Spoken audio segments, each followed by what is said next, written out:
There are questions that shake a nation, and then there are questions so quiet, so personal, they never need to be spoken out loud. Because the moment they're felt, they change everything. It began on an ordinary Tuesday night in the White House. No press briefings, no fanfare, just silence. The kind of silence that fills a room when the cameras have all gone home. And a father becomes just that. A father. Not a president, not a headline. Just a man, tired. Donald Trump sat alone in the residence, scrolling through his phone like a habit he couldn't break. The news, the noise, the numbers, they were all there. But for some reason, they didn't land tonight. Not like they used to. In the hallway outside, Barron 19 now, quieter than he used to be, stood with something folded in his hand. Not a speech, not a demand, just a note. He didn't say anything, didn't make a scene. He simply walked into the room, placed the paper on the side table near his father's untouched glass of water, and left. The door clicked gently behind him. That was all. But that little folded paper, it held more weight than any policy, any press release, any poll. When Donald finally unfolded it, the handwriting was unmistakably Barron's. Neat, thoughtful, like someone who never needed to write for attention, only for meaning. It said, "When was the last time you believed something no one could see?" That was it. No context, no explanation, just a quiet challenge written in ink. And it hit harder than any question a journalist had ever dared to ask him, because this one didn't come from the outside world. It came from his own blood. So let me ask you, right now, when was the last time you believed in something invisible, something real but quiet? Tell me in the comments, I want to know. And if this story is already pulling at something inside you, tap that like button and make sure you subscribe for the next chapter, because this one's just beginning. That night, Donald didn't sleep, but for the first time in a long time, he wasn't thinking about the world. He was thinking about his soul. Donald Trump stared at the paper for what felt like hours. When was the last time you believed something no one could see? The words echoed. Quietly, relentlessly, in the stillness of the room. It wasn't a question meant to be answered on a stage. It wasn't for a podium or a campaign. It was meant for right here, in this silence. He placed the note down gently, like it might break. Outside, Washington slept. Inside, something stirred. Donald leaned back on the couch, eyes fixed on the ceiling. And that's when it happened. A memory came. Uninvited, unannounced, but somehow, right on time. He was a boy again. 12, maybe 13, back in Queens. Long before towers and ties and televised debates. He remembered the pew, old wood, polished by time and elbows. He remembered the sun streaming through stained glass, painting the floor with color. And he remembered the man beside him, his father, Fred Trump. Stern, formal, not a man known for sentiment. It was the only time he ever remembered his father taking him to church. Just the two of them, no press, no suits, just a quiet Sunday. The sermon was about generosity. God sees the giver, not the gift. Donald hadn't understood it then, not really. He just remembered the offering basket being passed around and how nervous he felt as it reached their row. His father gave him a quarter. One coin. Donald dropped it in, hoping no one would notice how small it was. After the service, as they walked toward the doors, an older woman stopped them. Her clothes were worn, her voice gentle. She looked directly at young Donald and said, "Thank you for giving. It means more than you know." He blinked, confused. "It was just a quarter," he replied, almost embarrassed. She smiled softly, eyes warm. "Exactly. But you gave it freely. God sees that. God sees you." That moment, buried for decades, rushed back now, vivid and raw. Donald opened his eyes. He hadn't thought about that day in over 50 years. But tonight, Barron's question had opened a door. He stood slowly, walked to the window and stared out at the darkened city. A president, a billionaire, a man with power most would never understand. And yet, right now he felt more like that boy with the quarter than he ever had in his adult life. Back then he had no audience, no headlines, only a moment, only sincerity. He whispered to no one in particular, "Do you still see me?" It caught him off guard. His own voice, soft, small, not demanding, not asserting, just asking. It had been years since he'd prayed. Decades, maybe. Not the kind of prayer that makes it into speeches, but the kind that's more about listening than speaking. And that night, for the first time in a very long time, Donald Trump sat down on the edge of his bed. Not as a public figure, but as a man who missed something he couldn't quite name. He didn't open the Bible, he didn't light a candle, he just sat there, remembering how it felt to be seen, to give, even a little, and be told it mattered. That old woman's voice echoed in his mind. God sees you. Not your followers, not your polls, not your wins. You. Down the hall, Barron lay awake too. He wasn't sure if his father had read the note. He wasn't sure if it even mattered, but something inside him, a gut feeling he didn't know how to explain, told him it had. And in the dark, with the moonlight slipping past the curtains, he whispered quietly, "Please, let him remember." Some memories ask permission, others don't. They arrive when we need them most. Not to haunt us, but to heal us. That night, the White House didn't glow with speeches or strategy. It didn't ring with power plays or press conferences. It just held two people, a father and a son, each sitting in separate rooms, both searching for something bigger than themselves, and neither of them knew it yet. But that small folded note was about to become the most powerful thing in the nation's most powerful home. If you're feeling something stir inside you right now, hit the like button. And tell me, have you ever had a memory return that you didn't expect, but desperately needed? Drop it in the comments. And don't forget to subscribe, because in the next chapter, this quiet ripple becomes a wave. The next morning, the White House was back to its usual rhythm. Footsteps echoed down polished hallways. Briefings were typed. Suits whispered behind doors. But inside the private residence, one door stayed closed longer than usual. Donald Trump sat alone at the breakfast table, coffee growing cold in his hand. He hadn't slept, not really. That note, Barron's note, still rested folded in his pocket, like a pebble pressing gently against his ribs, reminding him of something unspoken. He had a meeting in 20 minutes, a full schedule. But none of it mattered, not until this was said. Down the hall, Barron stood at his window, earbuds in, pretending to be somewhere else. He hadn't heard anything from his father. No comment, no reaction. Maybe the note hadn't landed, maybe it was too much. Or worse, maybe it wasn't enough. A soft knock broke the stillness. He turned, surprised. His father never knocked. Donald stepped in slower than usual, like he wasn't sure if he was still the one in control of the room. He didn't sit right away, he just looked at his son. "You wrote something. Last night." Barron nodded, unsure if this was about to become a lecture or something worse. Silence. Donald pulled the paper from his pocket, unfolding it with more care than Barron expected. This question. It didn't feel like a question, it felt like a mirror. He paused. "I didn't like what I saw." There was a long, heavy quiet.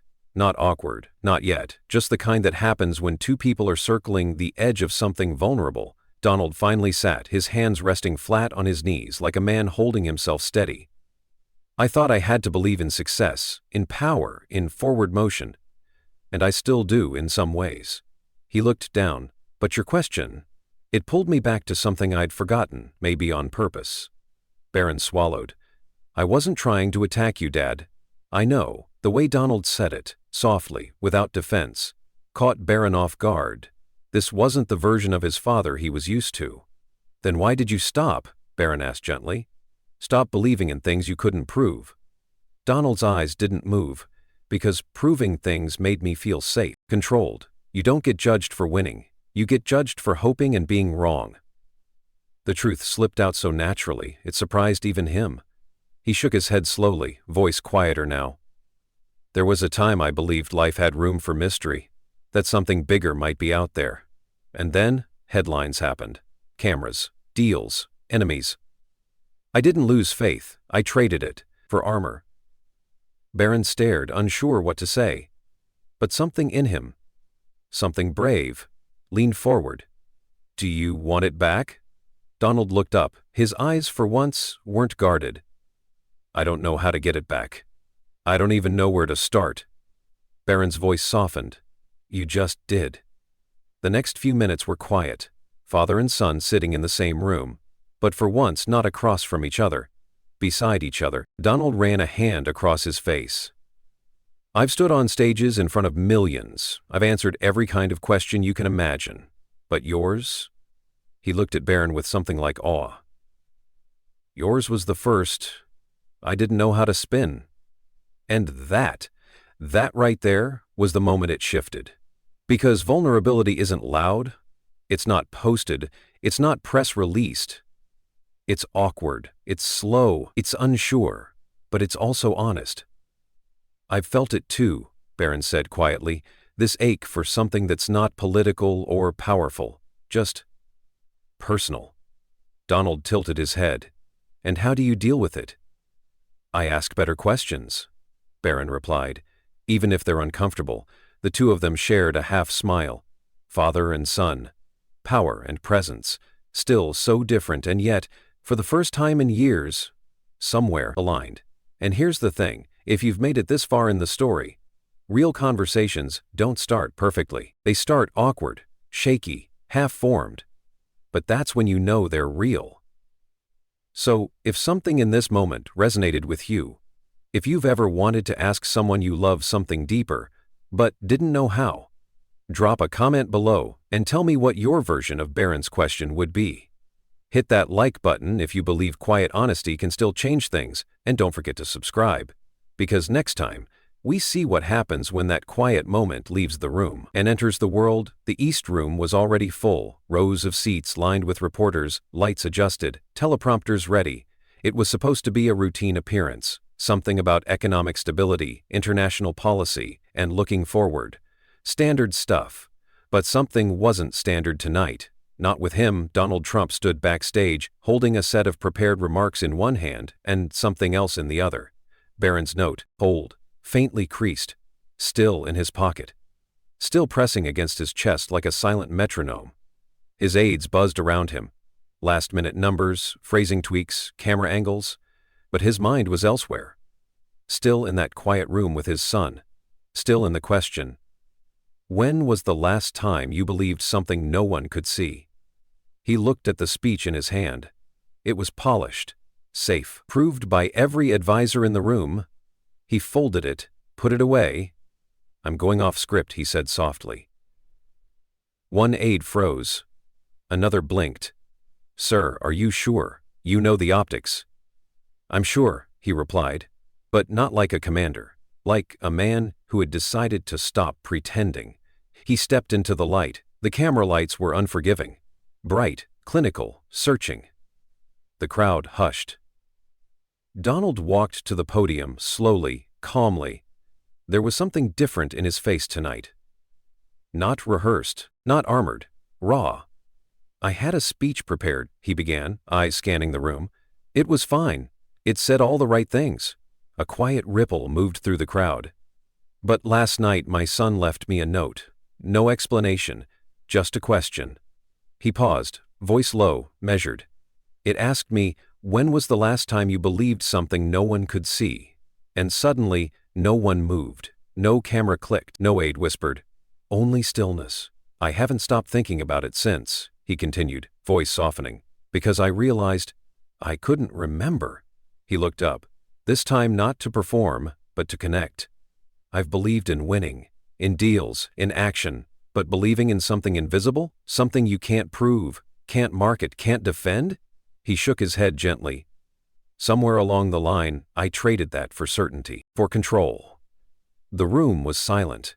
Even the skeptics, the ones who'd come expecting a headline to dissect, just listened. I'm not here to give you answers tonight, he said. I'm not even here to give a speech. He stepped back from the podium and did something no one expected. He bowed his head. No words, no performance, just a man in silence, in front of the country. Some thought he was praying. Others thought he was breaking. But what he was really doing was remembering. And in that brief, unscripted moment, something shifted. Not in politics, not in polls, but in people. Because sometimes the loudest thing a leader can do is be quiet. Backstage, one aide whispered to another, "What just happened?" Neither of them had an answer. In the days that followed, media outlets tried to define it. A pivot, a strategy, a breakdown, but it wasn't any of those things. It was a man remembering who he was before the noise, before the armor. It was a father carrying his son's voice into the world. Later that night, back in the residence, Donald placed Barron's note on his nightstand, carefully, like it mattered more than any award he'd ever won. And for the first time in years, he didn't turn on the TV. He didn't open his phone. He didn't rehearse the next day. He just sat, still. Let me ask you, have you ever witnessed a moment where silence said more than words ever could? If this story is touching something inside you, hit the like button and tell me in the comments, what would you write in a note to someone you love if you knew they'd actually read it? And don't forget to subscribe, because in the next chapter we see how one quiet act begins to echo far beyond one room, into churches, living rooms, headlines, and hearts. This isn't about politics anymore. It's about the legacy of a question and the courage it takes to listen to it. The headlines came fast. Trump goes off script in bizarre emotional moment. President prays or just pauses. Nation unsure. Strategic pivot or spiritual breakdown? Pundits scrambled. Analysts speculated. Satirists sharpened their jokes. But something funny happened. The more they tried to explain it, the more people stopped listening to them and started listening to something quieter. Because what had happened that night on stage, that single bowed head, that silence instead of sound, didn't end when the lights turned off. It had only just begun. Inside the White House, nothing officially changed. No policies rewritten, no new press strategy announced. But everything felt different. Donald no longer stayed up late watching cable news. He took long walks. Alone. Sometimes in the garden, sometimes just down quiet hallways. He'd pass portraits of presidents past, and for the first time, wondered who they had really been when no one was watching. He stopped interrupting people, stopped talking just to fill air. At meetings, he let silence hang a little longer than usual. And in that space, others began to speak truths they never dared before. Some aides were uncomfortable. What's going on with him? He's softer, but no one could deny he was listening. One evening, a letter arrived, handwritten, no return address. It read, "I saw your pause on stage. I don't know what it meant to you, but for me, it meant I could finally ask my son about the God I stopped believing in." He cried. We both did.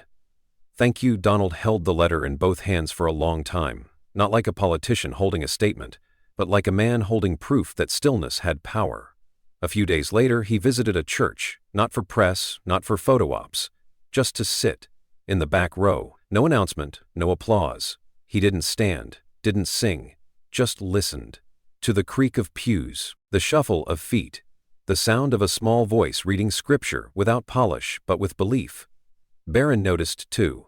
His father didn't text like he used to, didn't post, didn't perform. But he started asking questions, real ones, not for argument, but for understanding. One night, Barron found his father in the study, lights low. The TV was off. No speech drafts, no aides. Just him and a journal. "You writing policy?" Barron teased softly. Donald smiled, almost sheepishly. "No, just writing." "What about?" He paused, looked up. Regret. Wonder. "And you?" Barron's breath caught slightly, not expecting that answer. "Me?" "You reminded me that power is not in how loud you speak, but in who you're willing to become when no one's clapping." The transformation wasn't televised, but it was real. It was in the way Donald greeted the cleaning staff by name, in how he sat through briefings without checking his phone, in how he asked foreign leaders about their childhoods instead of just their policies. It was subtle, but in a world addicted to spectacle, subtle is revolutionary. And here's the truth you don't always hear on the news. Real change almost never comes with fireworks. It comes in whispers, in pauses, in the breath between question and answer. That's where Donald lived now, not in headlines, but in that quiet space his son had opened, and he was learning to keep open. If you're still here, maybe you've felt it too. That ache for something more than noise. That hunger for a pause. So tell me in the comments, when did you last feel a change inside you that no one else could see? Tap that like button if you believe real strength isn't always loud, and subscribe, because next time we step into the unexpected moment when father and son finally return to the place where it all began. It's called The Church, the Quarter, and the Conversation That Healed Them Both. You won't want to miss it. It was Barron's idea. He didn't plan it. He didn't rehearse it. It just felt right. Would you come with me? He asked his father over breakfast one quiet Sunday morning. To church? Donald looked up slowly, surprised but not in a bad way, just the kind of surprise that makes you pause, because something inside you recognizes it matters. The one in Queens? He asked. Barron nodded. The same one you went to as a kid? The one with the wooden pews and stained glass? Donald didn't answer right away, but in his eyes Barron saw recognition, memory, and something softer. They went without fanfare. No Secret Service parade, no cameras, just a father and son, driving quietly like any other family on any other Sunday. The church hadn't changed much, still small, still quiet, still filled with the kind of warmth that doesn't try to impress you, just welcomes you. They slipped into a back pew. No one turned, no one stared, because in this space, everyone was just a soul, not a title, not a name, just human. The service was simple. A woman with a cracked voice led the hymns. A young boy fumbled through the reading, mispronouncing half the verses, but his sincerity made every word sacred. And then, during the offering, something happened.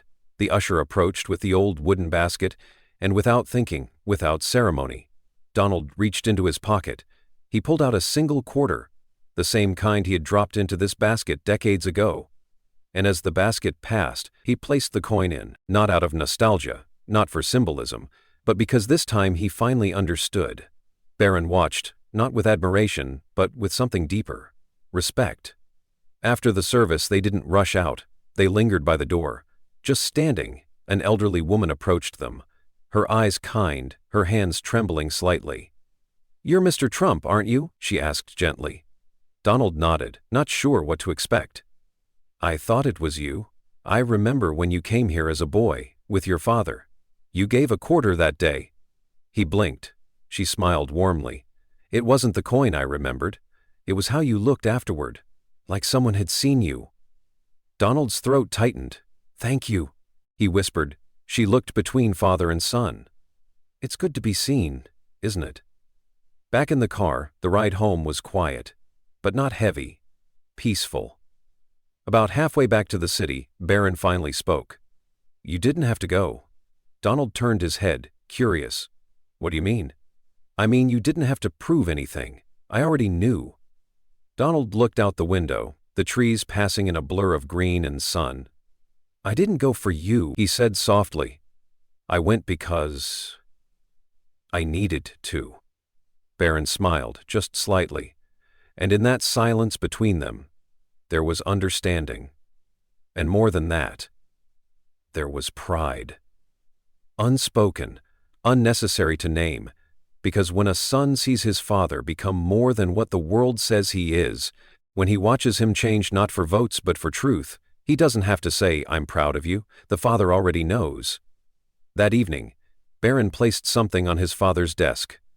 Not a note this time. A quarter, framed, simple. Underneath it, a small engraved plate. "For what you gave freely, then and now." Donald didn't cry, but his hand lingered on the frame longer than it needed to, his fingers tracing the edge like it held more than metal and glass. Because it did. It held grace. If this moment moved you even a little, tap the like button and share in the comments. Who in your life became something greater, not through speeches, but through small acts? And if this story is speaking to something inside you, hit subscribe, because in the next chapter, we follow the ripple. The unexpected way a small moment between father and son changes how a country talks about faith, truth, and what strength really looks like. Coming up next, the ripple that reached a nation, and the whisper that made it listen. Years passed, headlines faded, the world moved on, as it always does. New stories replaced the old, New presidents, new problems, but some moments, some questions, they don't expire, they echo. On a cool spring afternoon, Donald Trump and his son stood quietly outside a modest building in Queens. No press, no ceremony, just a plaque that read, "The Listening Place." It was a small community center, funded quietly, named simply, a place where people could come not to be taught what to believe, but to ask, to reflect, to sit in silence and maybe, just maybe, hear something within themselves again. Donald looked over at Barron, now grown, now calm. Not the same boy who asked the question. Not the same man who answered it. They didn't say much. They didn't need to. Because some relationships aren't measured in words, but in how we show up and stay. A group of children ran past, laughing. Inside, an elderly woman was helping a teenage boy write his first college application. No one knew the full story behind the place. They didn't need to, because it wasn't built on faith as a doctrine. It was built on a quiet invitation to rediscover something deeper, the freedom to search, the courage to ask, and the strength to listen. So if you're still here, watching, feeling this, maybe this story wasn't about Donald or Barron or any one family. Maybe it was about you. Because in a world screaming for attention, maybe what we're all really looking for is permission to go quiet again, to believe again. Not perfectly, not loudly. If this story meant something to you, leave a comment, tell me what you're still searching for, and hit that subscribe button, so, together, we can keep telling stories that don't need to shout to be heard. Thank you for listening. May you find what you didn't know you needed, and may you always have the courage to ask the question that changes everything.